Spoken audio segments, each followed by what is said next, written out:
It was Keisha. It was Tanya. It was Sonia. It was Monique. the the dream, the legend of the radio killer. You know what I'm saying? He had a lot of great songs, especially from back then. I still listen to some of his songs. You know what I'm saying? Got it in my playlist. But he went ghost. A lot of rappers from back then went ghost or just not getting pushed anymore. You know what I'm saying? So when I do certain videos and I ask like what happened to them and this, that, and the third is because I don't really see them around them. I don't really hear about them. I don't really see them getting pushed anymore or got anything that big going on that it catches people attention anymore. But he definitely still a great in my eyes, with the music he created and definitely stamped as far as part of the early like, what I'm saying, 2010s and stuff like that. Without further ado, we're gonna get straight into this video. This is a man who was inescapable in the mid to late 2000s. He really was the radio killer with his songs being all over radio stations day and night. The man just has hit I'm after in hit love with after your hit of his own, body but some people and I might not know know it that he's also feels. written a lot of your favorite songs of the past That's a decade fact. plus. I decided to break this video into two parts where I talk about his solo career mainly in the first part, and then in the second part I'll talk about his writing and production credits in the second half. But before I get more into the video, I would first like to thank you guys for coming to see this, because you guys could be doing a million other That's a things fact. right now, That's how I but feel. instead you're here with me, and I appreciate that. If you guys like the content, you guys should like, comment, and subscribe to help the channel grow. Also, follow my Instagram too. That'd be greatly appreciated. You guys can always reach out and just show me some love. It's all good. Let me know where you're tuning in from. Represent where you're from, especially if you're from Atlanta. Comment down below your favorite The Dream Project, song, all of that, because I want to know. But without further ado, let's get into the video.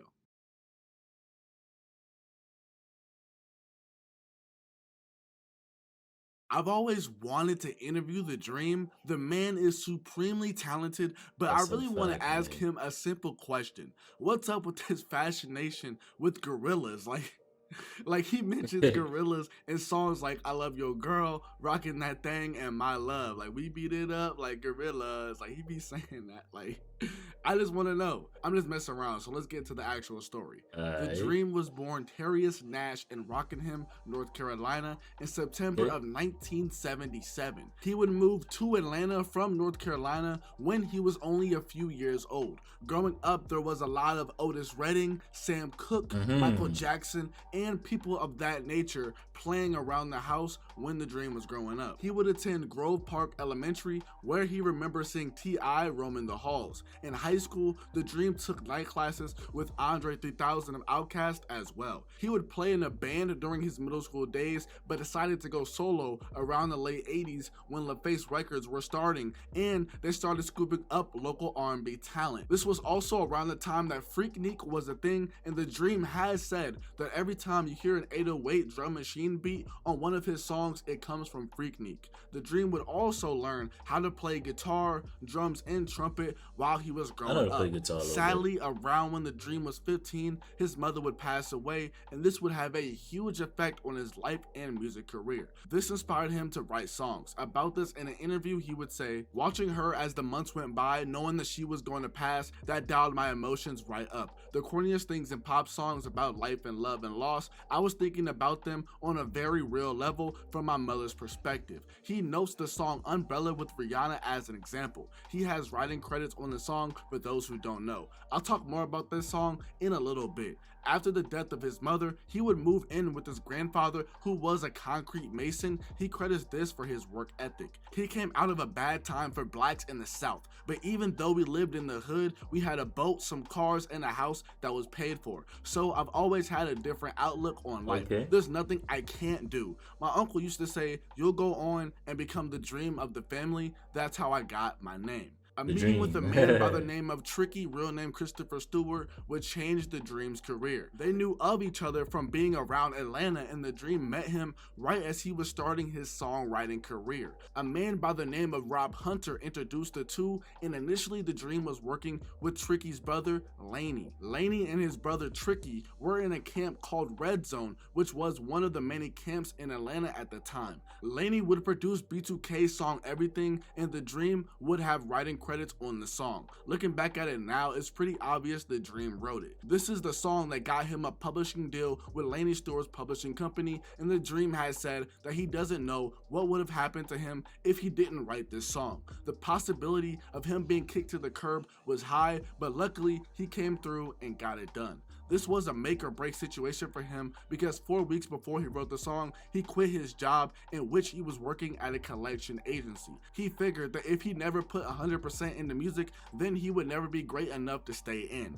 Laney is how the Dream got into the door, but it would be through Tricky, where him and the Dream would go on an insane run together. Tricky can't remember why or how they started writing songs together, but every time that they did write songs together, even when they weren't together, it was always something that was really close to being special even back then. Everything just clicked for them. The song Everything with B2K came out in 2002, but the Dream would catch the break of a lifetime in 2003 when he got a call from Tricky. The Dream was in Atlanta at the time, riding in his 1992 Cadillac, when Tricky called him and said that they were going to do a song with Britney Spears, who was huge at the time. The Dream hung up the phone and was really happy about this opportunity, and Madonna ended up being on the song as well. The Dream has a writing credit for the song, and Me Against the Music would be the lead single for Britney's album In the Zone, with the song peaking at number 35 on the Billboard Hot 100. This is something that the Dream doesn't agree with because he feels like the single Toxic should have been the first single due to that song ended up being a top 10 hit on the Billboard Hot 100. He also feels like this opportunity to work with Britney Spears came too early for him because he was just starting his songwriting career, and here he is being a writer of a song for a megastar like Britney Spears. What this experience did do for the Dream was build his confidence internally due to him being connected to the song via being a writer. There ended up being multiple people who received writing credits, and they ended up changing things that the Dream originally wanted, like words and verses. 2003 would also be the year when the Dream would start seeing singer Nivea, and they would get married the next year in 2004. Before this though, the Dream had written the song OK, which was initially intended to be for Jennifer Lopez, but upon meeting Nivea, he felt like it fit her more. I've also seen that since Nivea was on Jive Records at this time, Jive wanted the record to go to Sierra because this track was crunkin' beat and fit Sierra's image at the time, because the song OK was recorded back in 2003 before Sierra dropped her debut album Goodies in 2004. I remember people used to think Sierra was a man. The song OK went on to be Nivea's lead single for her 2005 album Complicated. There would be a 4-year gap between Nivea's self-titled album and her 2005 album Complicated. Jive would be going through a merger during the creation of her Complicated album, and according to Nivea, Jive was dropping the ball. It would be the Dream who helped her get her songs together, and the two would end up getting married and having kids together. The Dream would have writing credits, production credits, and would feature on Nivea's album Complicated, with him appearing on the song I Can't Mess With You, which is a phenomenal song by the way, and you should listen to it if you haven't. But during the time leading up to the Dream's debut album at this time, he learned how to produce his own records because he didn't want to need anyone. He invested the time and money into himself to create the style that we know today. It took him a while, but once again, he got another big opportunity, and it came in the form of the song Umbrella, which eventually went on to be Rihanna's. The Dream has said that this song came in a moment in his life where he felt like Muhammad Ali, in a sense that his back was against the ropes and he was taking hits. The Dream was now out of his publishing deal, and even though he had a Jaguar car at the time, he was scrounging for money. I told myself, write a hit, stop playing around. You know what a hit sounds like. You know what songs you like from people. If you went to make a playlist, you knew what the F a hit was. If you don't, you know how to make it. I just told myself that. That day, literally, Tricky and I were moving stuff around in the studio. His cousin Cuck Harrell, who now is side by side with Rihanna, records a lot of stuff now. Cuck finds this kick loop. Trick starts to play this chord. I kind of walk in at this same moment, and I hear it. I heard about maybe 8 bars of what Trick was doing. I said, man, turn the mic on. He's like, we're not ready. We just started moving this stuff around. We've got to plug it up. We've got to get it right. I'm like, turn the mic on. I maybe had to go back and change 4 words, but I sung it from the top to the end exactly as is, how you hear the song today, right now. You can hear the demo The Dream did for Umbrella on YouTube right now. It's definitely interesting to hear. We know that Rihanna ended up with the song, but however, this song wasn't initially intended for her.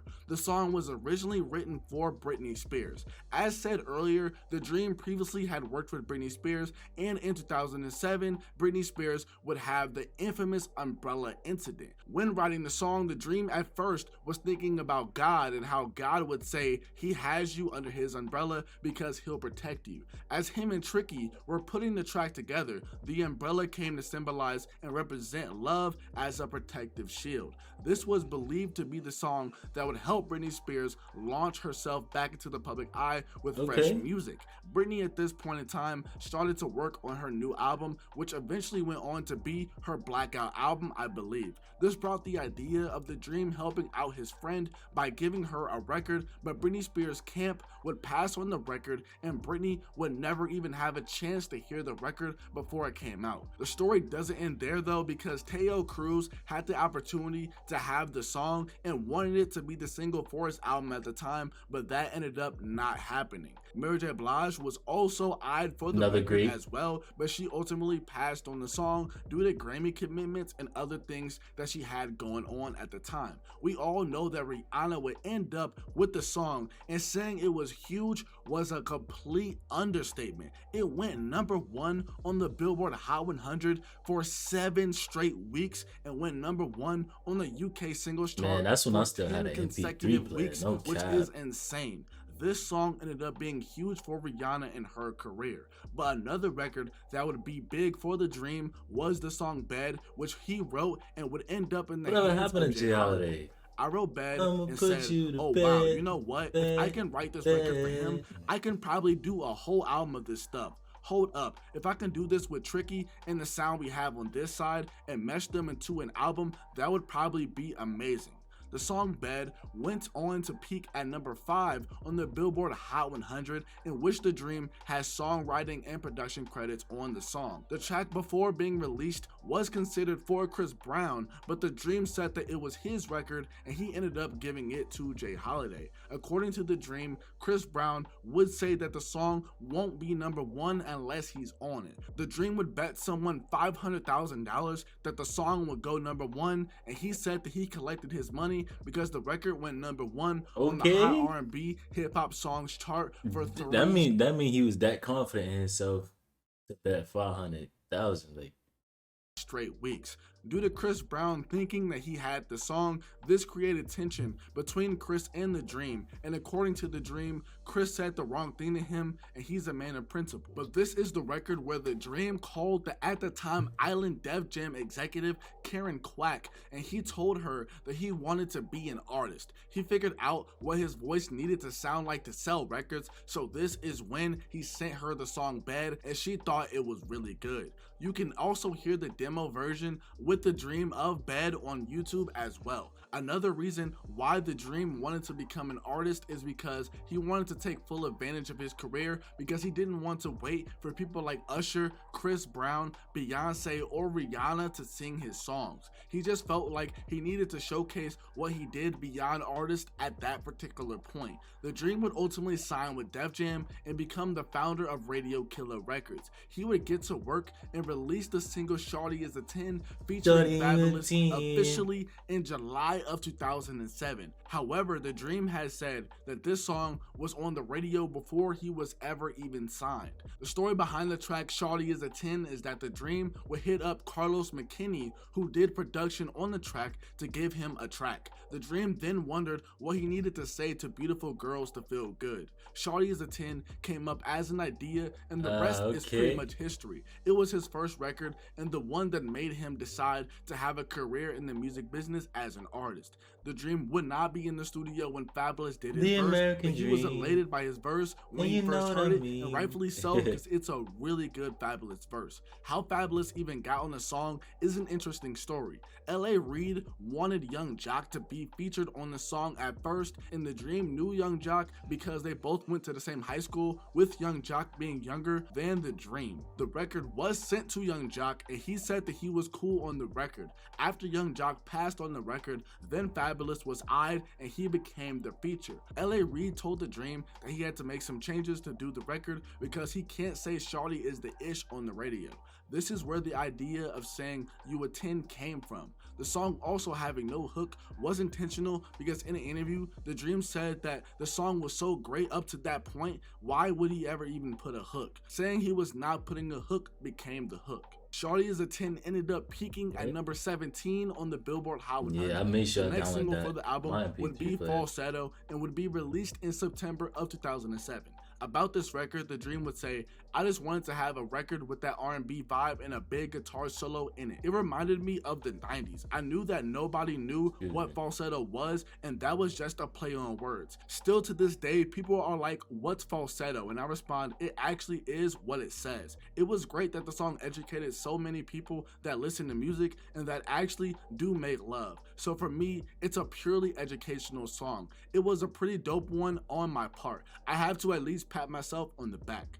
Falsetto would end up peaking at number 30 on the Billboard Hot 100. I still listen the to debut that. album of The Dream, Love Me All Winter, Hate Me All Summer, would release in December of 2007, peaking at number 30 on the Billboard 200 charts, selling 59,000 copies in its first week. The Dream has said that the writing and recording for the Love Hate album took a total of 9 days, with 12 tracks from the recording sessions making the final cut. In an interview, he would say that Nivea had brought the element of just being even more sincere than he has before to the album. She helped him to open up that other side of him that connects with the everyday woman. Sadly, right after the release of this album, they would file for a divorce from each other. I Love Your Girl would end up being the third and final single for the album. The song ended up peaking at number 20 on the Billboard Hot 100. This was the last record that was done for the album, with it almost officially not being on the main album at first. L.A. Reid had told The Dream to do one more record, and The Dream ended up creating I Love Your Girl. This is why Young Jeezy's verse on the song is on the remix rather than being on the album. A song that The Dream gets questioned about a lot on this album though is the song Nicki, with people questioning who Nicki is, with some people thinking that Nicki is Nivea. The song Nicki is part of a trilogy of songs like Nicki, Nicki Part 2, and Abyss being the 3 songs in the trilogy. The Dream has declined to talk about who Nicki is in interviews. In 2019, The Dream would announce a Nicki album, but as of 2022, this hasn't dropped yet. Living a Lie is another popular track off of the album. Yeah, I'm gonna see if he's still active, because he definitely had dope music. And this is one of The Dream's favorite features due to their chemistry together. The Love Hate album is noted as being a defining moment for the collision of rap and R&B music. The Dream was upset that this album didn't get any Grammy recognition, which rightfully so, because this is a really great album and aged like wine in my opinion. After this album in 2008, The Dream would go on to be an opening act on the Heart of the City tour, which was headlined by Mary J. Blige and Jay-Z. However, though, The Dream would receive the Best New Artist Award at the BET Awards in 2008. At the very end of this year, the single Rockin' That Thing for his sophomore album would release and peaked at number 22 on the Billboard Hot 100.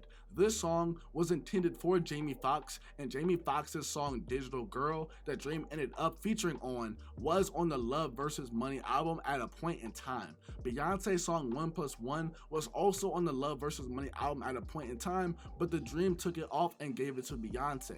My Love would be the second single for the album featuring Mariah Carey. This song ended up peaking at number 82 on the Billboard Hot 100. The Dream would speak his duet with Mariah Carey into existence, with the Dream spreading news of the duet before he even approached her about it. He wrote the track with Mariah Carey in mind, but had no idea whether Mariah Carey or the at the time Island Def Jam label boss L.A. Reid would approve the duet. L.A. Reid would have a meeting with the Dream, and the Dream would lie and tell him that he had a record called My Love with Mariah Carey, knowing that he hadn't even asked her to get on it. L.A. Reid didn't know what the heck the Dream was talking about, but Mariah Carey ultimately ended up being on the record, so the Dream manifested that into existence. Some songs that the Dream would feature on in 2008 were Please Excuse My Hands with Plies and Jamie Foxx, which went on to peak at number 66 on the Billboard Hot 100. Baby with LL Cool J went on to peak at number 52 on the Billboard Hot 100. Cookie Jar would be another song that was with the Gym Class Heroes, and that song peaked at number 59 on the Billboard Hot 100. In March of 2009, the Dream would release Love vs. Money, which peaked at number 2 on the Billboard 200, selling 151,000 copies in its first week. The album was supposed to come out in 2008, but was delayed until 2009. About where his head was at around the time of the making of this album, the Dream would say, "That's where I was. I was coming into a lot of money. It was a different time for me financially. So now I'm gonna see what everybody's about, and everybody was just what I thought they were." Oh my god, it makes people act an odd way, especially when they grow up with an ideal of what the American dream is. They have these American shades on, and they're in that place rocking out, chasing their tail in a circle, forgetting what pure happiness is. Walking on the Moon featuring Ye would be the third single for the album and would release in April of 2009. This song is an ode to Michael Jackson, who's a huge influence on the Dream. Sweat It Out would be the fourth and final single for the album. Some other notable songs from this album would be Fancy and Let Me See the Booty, which was that just reminded me I gotta get a wig again to get Michael Jackson experience. No cap, I see a lot of people getting back on Michael Jackson experience. I gotta get my weed back. Bonus track for the album and was the first promotional single for the album. When it comes to features the Dream did this year, he would appear on Fabulous's song Throw It in the Bag, which peaked at number 14 on the Billboard Hot 100. He would also feature on Snoop Dogg's song Gangsta Love, which peaked at number 35 on the Billboard Hot 100. 2009 will also be the year that the Dream would get married to Christina Milian. After this year, we get into the Love King era of the Dream. In March of 2010, he would release the single Love King, and it would peak at number 92 on the Billboard Hot 100. Makeup Bag would be the second single for this album, and this song didn't manage to chart on the Billboard Hot 100. The Dream thinks that this song is very underrated, and he has said that his label at the time did everything they could to mess the song up. Damn. Frustration was building up within the Dream at this time because he planned for Love King to be his last album. As to why this was, the Dream would say it was because everybody was trying to quote unquote kill the Dream. He felt like he was the only one who could kill his career as the Dream, but did clarify that he would still be producing, writing, and featuring on other artists' albums. He just wouldn't be dropping any more albums. Love King would end up dropping in June of 2010 after being delayed. The album would peak at number 4 on the Billboard 200 chart, selling 58,000 copies in its first week. The one thing I will say about this album though is that my favorite song by the Dream is called FILA, which stands for Fall in Love Again. I really feel like this song could have been a single. That song is amazing, and it does suck that after this album, the Dream was still around doing his thing, songwriting, producing, and featuring, but his solo work didn't get the same shine as it once did. After Love King, things got really bad for the Dream. He was having label issues, him and Christina Milian got divorced, and there's a whole bunch of other messy stuff that happened in his personal life that I'm really not going to get into, you know what I mean? I'm really not going to get into that into this video. Things around him were falling apart, and musically, he would move away from his Love album series. The album Love 4, Diary of a Madman, which was supposed to be the follow-up to the Love King album, was set to be released in September of 2011, but sadly it never got put out. This album got pushed back indefinitely due to what's said to be quote-unquote contract talks with Def Jam. Instead of releasing this album, The Dream opted to release his free download album 1977, which was the year that he was born, under the name Terrius Nash, which is his real name. 1977 would release in August of 2011. He commented that the business of a label is to make money, his business was to make music. He was going to get paid if he did it right, so this is why he was fine with releasing a free album. It was, in his words, like advertisement for him. 1977 was recorded in just 2 weeks, with this album admittedly being a very personal album from The Dream that chronicled his experiences over the past few years at this point in time. This album got so deep to the point that The Dream received concerned phone calls from people who didn't expect to hear him sound so emotionally damaged on the album. Def Jam wasn't too happy about him releasing this project, but 1977 would receive a re-release in December of 2012 with this new version featuring 10 previously released tracks plus 2 new songs, including AK-47 and Tender Tendencies.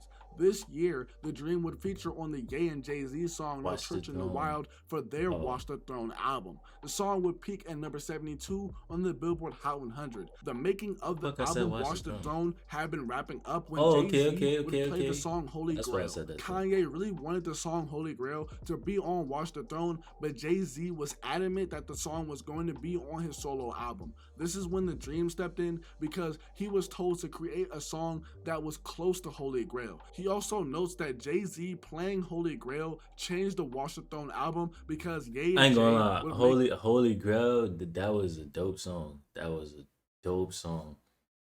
6 more records, and the song Otis would be one of them. 2012 would also be the year that The Dream would receive an executive VP of A&R position at Def Jam. His responsibilities were to oversee the progress of current and new artist projects, signing new talent to the label, and working in a production capacity with artists on the Def Jam roster. The very next year, in May of 2013, The Dream would release his final album on Def Jam, For Play. The album managed to peak at number 16 on the Billboard 200, selling 23,000 copies in its first week. Not that long after this, The Dream would no longer be with Def Jam no more. I mean, after this, The Dream never really stopped dropping music. It was mainly mixtapes, EPs, and a visual album by the name of Genesis. During this time, The Dream was doing work with people like Jay-Z, Beyonce, Ye, Nas, Pusha T, etc. He wouldn't drop another album until Menage a Trois, which contains over 40 songs and released in 2018. The Dream says that he doesn't save records and that this project was comprised of all new material. There would be a 4th installment in the series, with that releasing in 2020. This is also the year that he would do a versus against Sean Garrett, who you should definitely go look up too, because Sean Garrett has also penned your favorite hits as well. As for what The Dream is doing now, I mean, he's been doing what he's always been doing. He's still producing, writing, featuring, and doing his solo work. The man is well accomplished, with him having 5 Grammys for his work. He's branched out and has owned businesses, looked into film, done fashion, and things of that nature. He might not be as poppin' as he once was for his solo work in the late 2000s and early 2010s, but that's very much okay, because the man is a musical genius, and in the second part, you're going to find out about some of your favorite songs that he's contributed to. For this second part, I'm going to be going through the songwriter production career of The Dream. This part won't necessarily be in order as far as years tracks came out, but in this part, you'll see how elite this man's pen is. Many might know that The Dream has had a long working relationship with Jay-Z and Beyonce. As noted earlier, I said that The Dream ended up giving the song 1+1 to Beyonce, but did you know that he has writing credits on the song Single Ladies for her as well? How the song came about is that at the time, The Dream was on tour with Jay-Z and Mary J. Blige. In an interview, he would say, "So the second track Tricky pulls up is Single Ladies. He's done the beat, but that's all. In my head, I've conjured up what I want to talk about in terms of subject matter, but I don't have any melodies. I was doing this thing that now I see Jay-Z do, sitting there and compartmentalizing. I could tell Trick was looking at me, trying to figure out what I'm doing. He said, okay, let's start on another one. I said, oh hell no, we're gonna do this stuff right here. He said, all right, I'll step out for a second. I walk in the booth, and it may have taken 2 takes to get Single Ladies. Started out with all the single ladies just like the song goes. After 2 takes, about 75% of the song is done. From what I'm hearing, he was definitely into, you know what I'm saying, making sure his craft was where he wanted it to be.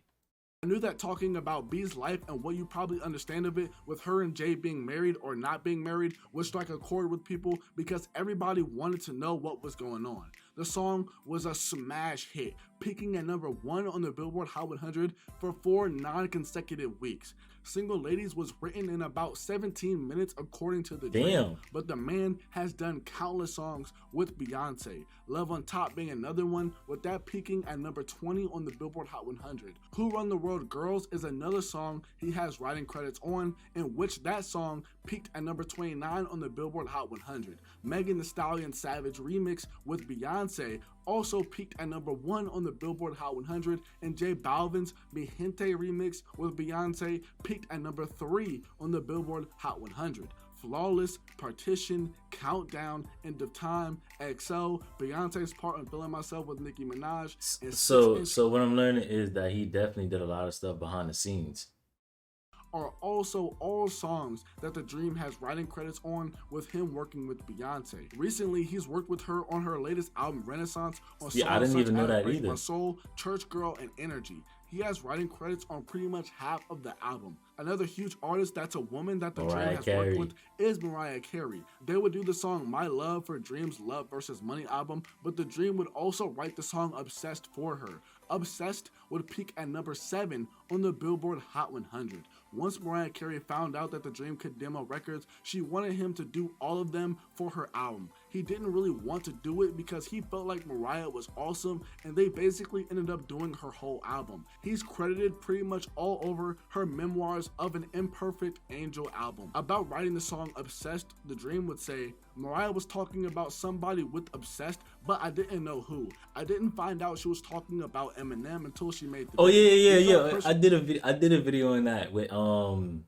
and Nick Cannon having a problem and people thinking like Nick Cannon is corny and all that.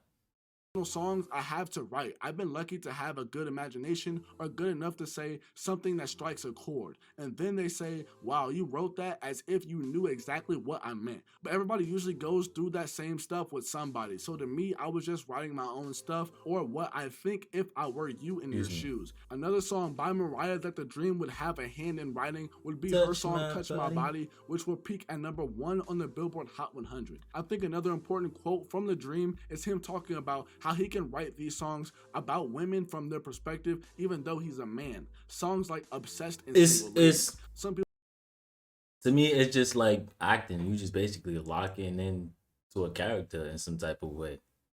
people get shocked when they find out that a man or men had a hand in writing them type of songs. It's writing from the perspective of a woman, definitely from a closeness with my mother. I feel like I lost my best friend in one way. In another way, that was the love of my life. Her being around older women when I was like, I'm talking about women, jobs, kids, stuff to do. A different world than now, it's a little bit different. Every now and again, everybody is doing that when they get to make their minds up to do that. All her friends there at the house talking about women problems with men usually. They probably haven't changed, of course, but I was just privy to a lot of conversations and a lot of sensitive topics from a woman's standpoint and point of view, so I was able, without knowing, to keep that in me, to be able to deliver it through songs. A smash hit that the Dream would have part in writing and production credits for, a male, would be Justin Bieber's song Baby.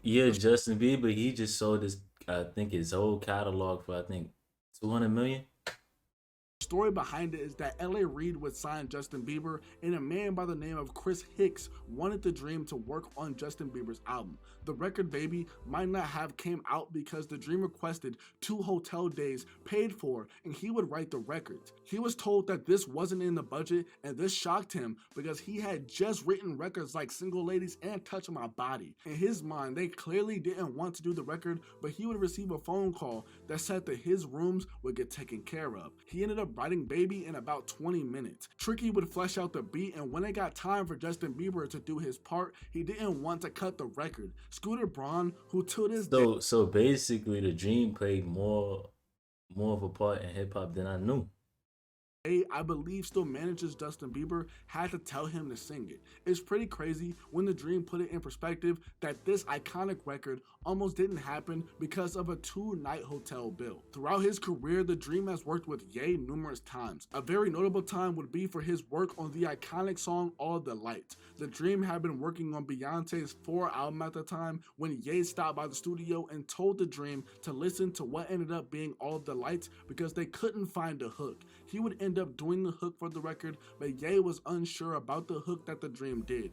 Ye would pass out, and while he was passed out, the Dream would come up with different ideas, and Beyonce would tell the Dream that the hook that we have today was the one. A week later, the Dream would get a phone call that they were going to use his hook, and Rihanna ended up doing it. A fun fact about All the Lights is that originally it was a Young Jeezy record. Go figure. Earlier, I mentioned how the song Holy Grail changed the course of Ye and Jay's Watch Your Throne album and led to the creation of the song No Church in the Wild, which the Dream featured on. Speaking of Ye, the Dream would also feature on the songs Ultralight Beam and Highlights on his The Life of Pablo album, which dropped in 2016. Earlier, I also mentioned Jay Holiday due to the Dream My writing. most favorite project from freaking Kanye West is where I forgot what it was called, but I know he had Blood on the Leaves on there. I know he had I Am a God. Um, he had a few others on there too. The song Bed, but he would also write his song Suffocate as well. Suffocate would peak at number 18 on the Billboard Hot 100. If you're watching this, I'm assuming you're older and probably remember when Kim Kardashian would dabble with music. She would release the song Jam Turn It Up, and the Dream actually wrote Oh and yeah, produced the I'm not song. that old. The song I'm got not a that ton of old. hate, and people thought that Kim was trying to embark on a music career, but the Dream said that that wasn't true because it was his idea for the song and called her to do it. Umbrella is one of, if not the biggest songs that the Dream has ever done, but that's not the only time that he's worked with Rihanna. He's done songs like Birthday Cake, which peaked at number 24 on the Billboard Hot 100, Hard, which peaked at number 8 on the Billboard Hot 100, and Right Now, which peaked at number 50 on the Billboard Hot 100.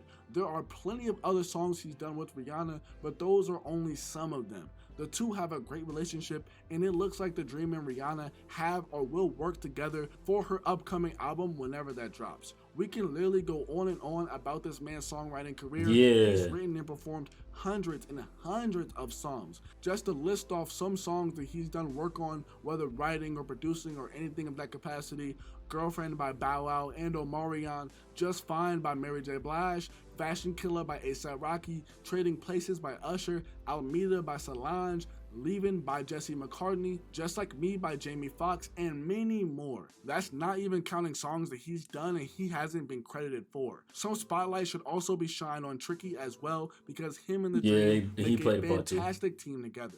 But that's about it. Like I said, we can go on and on about the Dream. He has done so much in his career already, and I don't think that he's letting up anytime soon. All in all, let me know what you thought of the video. Let me know about my art. Man, Peace. shout out to you. This is definitely a dope video. I didn't even know all this about the Dream. I just knew the songs he had, and I didn't even know he wrote and produced songs for people. I'm definitely gonna check for other things and stuff that he got in the works right now because I didn't even know all of this.